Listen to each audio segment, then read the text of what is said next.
So yun, isang magandang araw ulit para sa ating lahat. So maraming salamat nga pala sa mga naka-appreciate ng mga ginawa nating videos kahapon about sa pagpapakain nga ng wet feeding. So ngayong araw naman, ipapakita ko sa inyo kung paano ba yung proseso ko ng pagbibigay ng feeds. Kung gaano ba ito karami para sa ating mga alagang kambing. Para sa ganun ay makatipid din po tayo mga tropa. Ito po. So ito po yung tabo. Naglagay lang ako ng feeds na halos 1/4 lang. Yan o. Halos konti lang po talaga yan. Tapos lalagyan na po natin ng darak. I-mix po natin yung darak. Tapos ayun na po yung ilalagay natin sa feeder nila na may laman pong isang timbang tubig. Yan. Balitik konti lang na feeds. Kasya na po ito siguro sa 8 heads na kambing. Ayan. Ito naman po yung darak. Ayan. Lagay lang po natin dyan. Lagay lang po natin dyan. At pwede na po natin yan ipakain. Okay. So yan mga tropa, ngayon ito yung feeder nila. Naglagay na po tayo dyan ng isang timbang tubig. Dito isang timbang tubig din po. Halos puno na po yan. Ngayon, ilalagay na po natin itong mga feeds po nila. Ayan. So sanay sila sa wet feeding, kaya malaki po yung natitipid natin. Yan, ganyan lang po yan.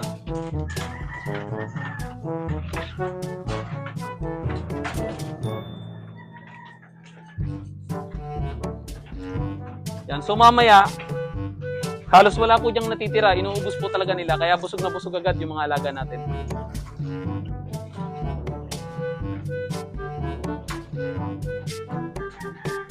So ito naman, naglagay na rin tayo ng isang timbang tubig sa kanilang feeder. Ito ay may mga anak na bisiro. So papakainin natin ang feeds. Seed si cattle feeds lang na 1/4 at darak na po yung pinampuno ko. Yan, ganun lang kaunti. Pero malaking bagay kasi maraming tubig. Mabilis po silang nabubusog. Yan. So mamaya, ubusin na po nila yan.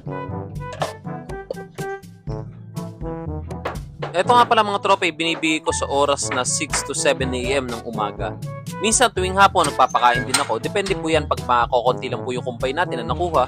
O kaya naman ay wala po tayong molasses na inahalo sa tubig nila. Kasi nga po, yung mga kambing ko na yan, talaga pong masela na sila. Hindi na sila kumakain o umiinom ng walang lasa. Nasanay po sila kasi na may molasses lagi sa painom na nagsisilbing matamis na nalalasahan nila para nga mas marami po silang inumin. Kasi pag tubig lang yung binigay natin, hindi po kasi nila kinakain. Sa ganitong way natin mga tropa, ay malaki po yung natitipid natin. At the same time, hindi naman dahil sa pagtitipid natin sa feeds ay namamayat yung mga alaga natin. Hindi naman po sila namamayat dahil marami naman po tayong kumpay o pagkain ng kambing na mga damo na binibigay po sa kanila. Ayun po yung mas mahalaga. Huwag lagi po tayo mag-base sa mga feeds ay binibigay.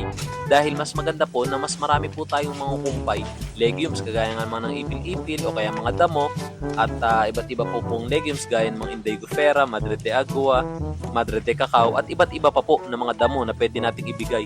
Mas maganda po yun sa kambing natin, yung marami tayong kumpay na ibibigay sa kanila. At hindi lang tayo nagbe-base sa feeds kasi alam naman natin mga tropa, napakagastos po kung puro feeds po yung ibibigay natin sa ating mga alaga.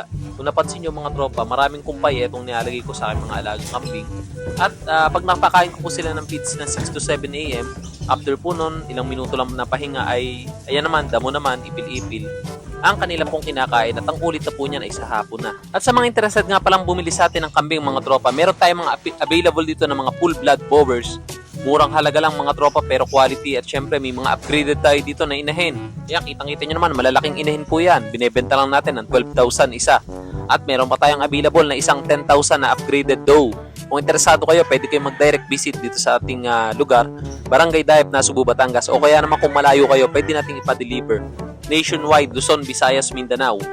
Pwede po natin yan ipa-deliver mga tropa. So maraming salamat sa inyo lubos sa panonood and shoutout po sa mga solid na sumusuporta dyan. Maraming salamat and God bless.